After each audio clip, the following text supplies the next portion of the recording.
This is Zach Bryan, whose most popular song, Something in the Orange, was number 6 on Billboard's Hot Country Songs of 2022 list, despite not even making the top 100 country airplay chart. To you, I'm just a man, to me you're all I That means country fans are falling in love with this guy for some other reason.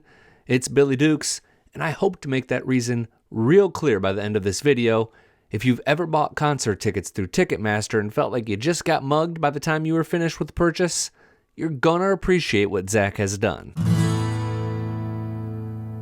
The news here is that Zach dropped a surprise live album called All My Homies Hate Ticketmaster on Christmas. It's essentially his full show from Red Rocks Amphitheater in Denver on November 3rd, and it's his third release of the year after American Heartbreak, which is the #1 new country album of 2022, and an EP called Summertime Blues. All of this helped make him a number 5 top country artist, just ahead of Kane Brown.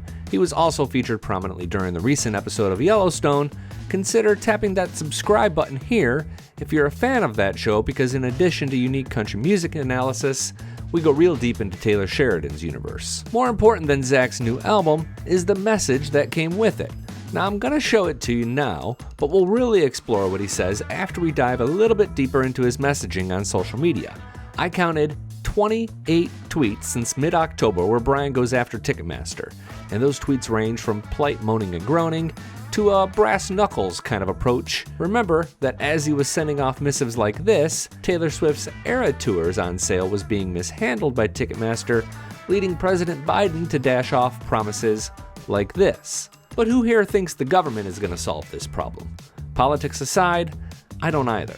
It's going to be up to artists like Swift and Bryant, so here's what he's decided to do. It's bad news in the short term for his fans, but it could be a good long-term thing, and I'll explain why in just one second. Zach's issue is with fair ticket pricing.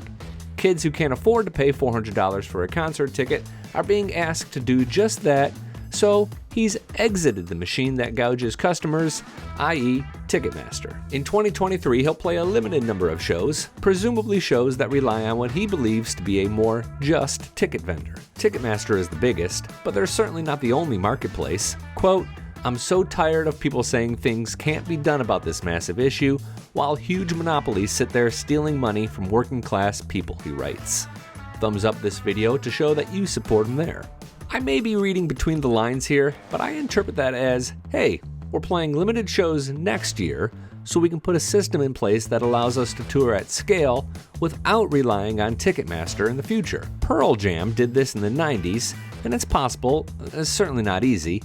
There's a few country artists who've done something similar to combat expensive tickets in the past. These are stars like Garth Brooks, Kid Rock, and Luke Combs, who's pretty much going to tour at a loss in 2023 so that he's not bankrupting fans. None of those artists have fully separated from Ticketmaster, however. Of course, those who've bought tickets from Ticketmaster know it's not the price of the tickets as much as the fees. Sometimes it's both, but fees can nearly double the cost, putting your $150 front row ticket up to the cost of a car payment. I might be missing some artists who've actively worked to prevent this kind of gouging. Please let me know of a few of them in the comments section below. I'd love to give them some love very soon. Zach's new All My Homies Hate Ticketmaster album is available now, wherever you stream music. I'm Billy Dukes for Taste of Country. Thanks for watching, and thanks for subscribing.